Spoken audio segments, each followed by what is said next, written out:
Hello, this is a video on how to make a base form of an infinity cube that is big enough for you to put artwork on and make an animated piece. So an infinity cube is 8 cubes, all the exact same size. They are joined together first 2, 2, 2, and 2, and then 2 groups of 2 are joined with into 4, and you do that both ways, and then finally both groups of 4 are joined here. This then allows continual movement, what is called an infinity cube. And there are 7 faces when you're done, and we're going to use this for an elements of design character building. If to see larger, it looks like this, and so these become different faces that can go together, and you can do portraits, you can do a single face, another single face, and so on.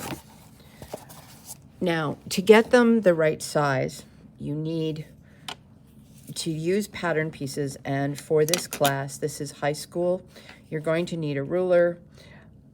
You need something that will poke holes. You need something that will stick down your pattern piece. And you need 7 tabs to stick down, and the pattern pieces that were downloaded from the internet only have 6. So what you do is you're going to take your folders, and you have 2 folders like so. And so they're just manila folders. And what this will do is allow you to create 8 cubes that are all identical. I would discourage you from cutting out the pattern pieces. It works better to mark using a stylus, a straight pin, a push pin. I use a compass stylus just because it's bigger for my hand. So step 1, I take a little bit of tape. This is painter's tape, and I don't use very many pieces, or I'm sorry, I don't use big pieces. And I want this to hold in place. So making sure that they're here, that they're aligned, and this is for efficiency. So I have both of them tapped together.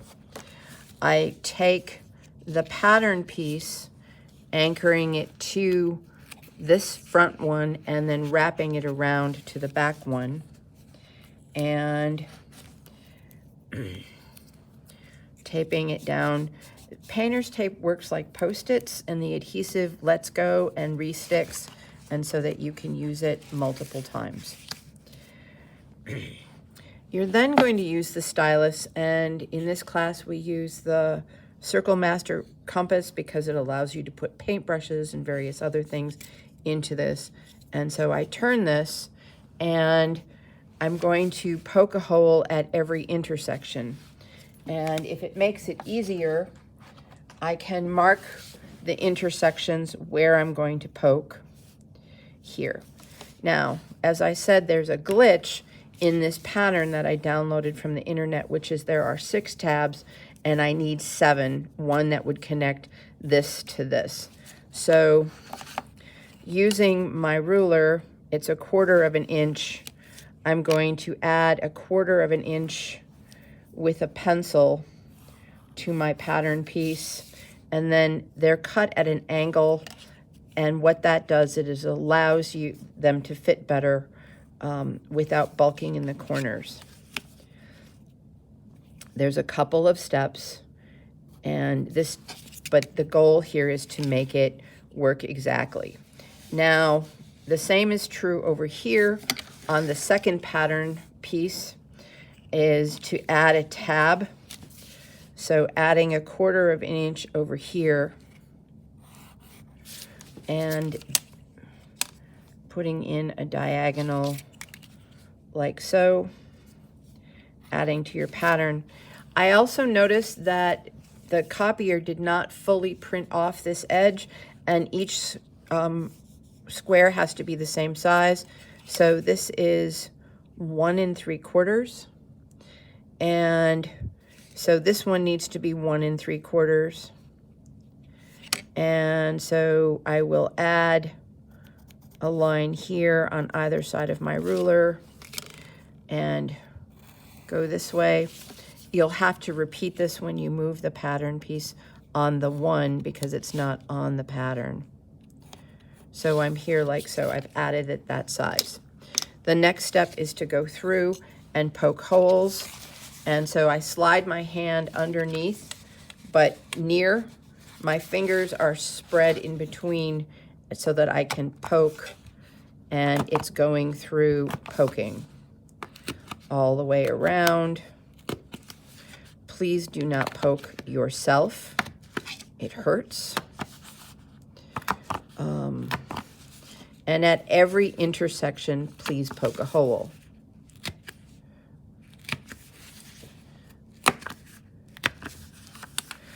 When you are having to engineer something that is moving and consistent, learning the spatial skills, the manufacturing, there is repetition.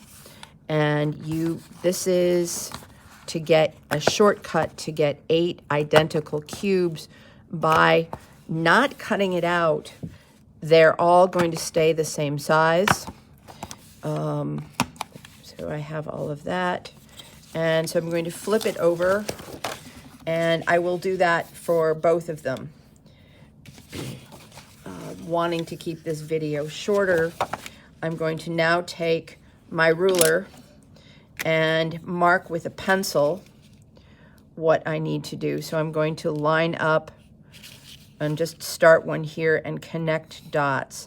So this dot is connected to this dot, and then connecting, and I can freehand those like so. This dot here, I'm going to line up the ruler to all of those dots and draw a line connecting it. I'm then going to flip my compass and use that same stylus, not to poke a hole this time, but to score the paper.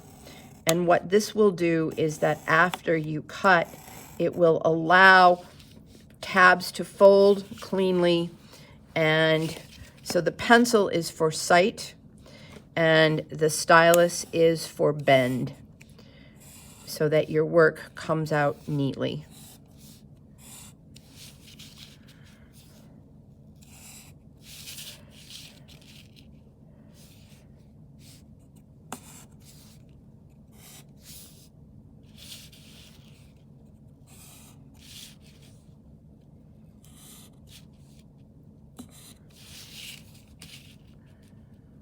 Lining those up.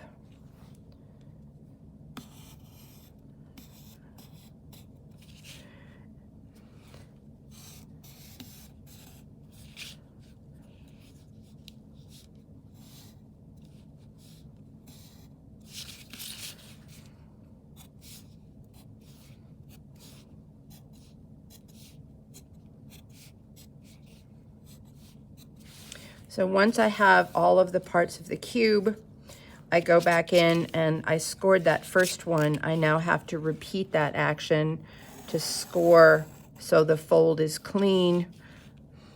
Where is it going to fold? It needs to fold here and here. The tabs need to fold in.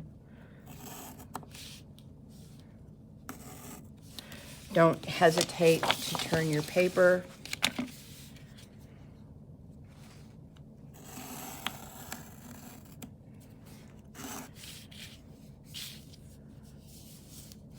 And so I would repeat that on these two and the others on this side.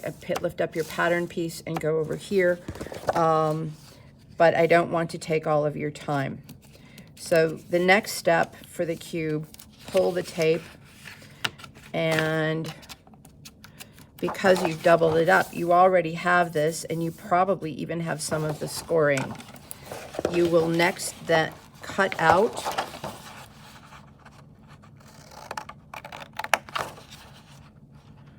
And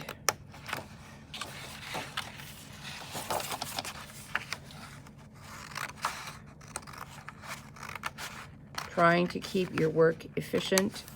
And so I cut whole lines and then cut details second.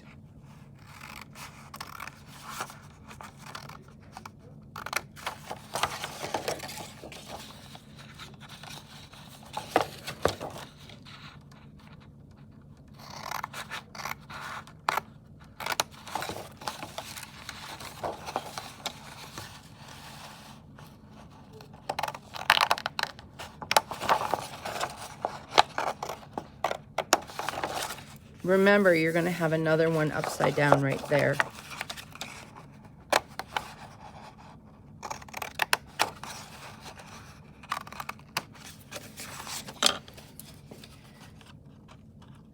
After you cut out the general shape, cut out the details.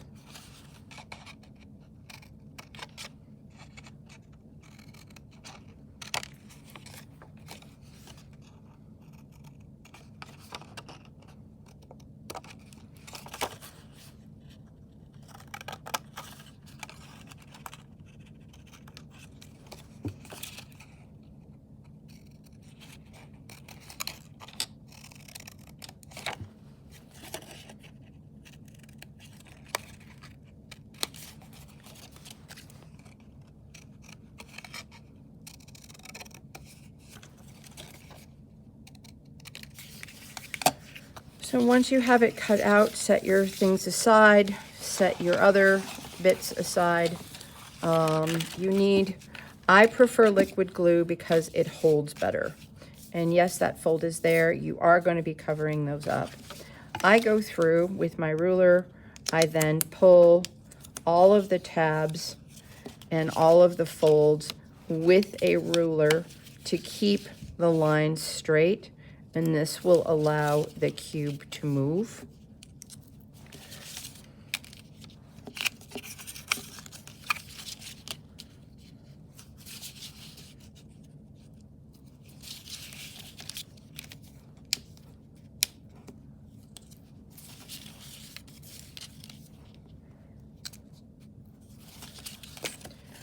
When you have all of the parts, you can take your tape tab and have it handy. And then what I do with the school glue is make sure it's got air moving, and I'm going to fold these into the middle first. So I put a little tiny bit of glue here, and I place and hold. And while I'm holding, I take my tape, which I will reuse, and I put it on that corner. And I repeat that on this side.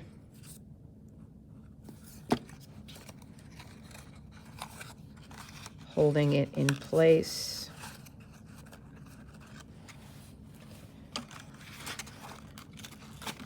Grabbing a piece of tape from here. I then take a moment to go on the inside.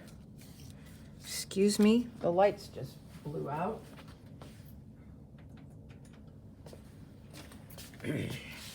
And there's a movement sensor on the lights, and apparently standing here doing this is not moving enough to say I'm in the room.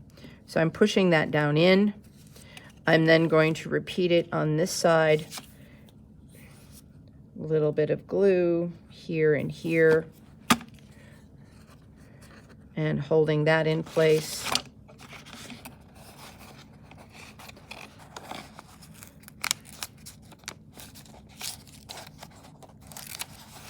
Taking my tape, and because you don't need very much, you can tear your piece of tape the lengthwise, and it should hold while you're waiting for the glue to dry.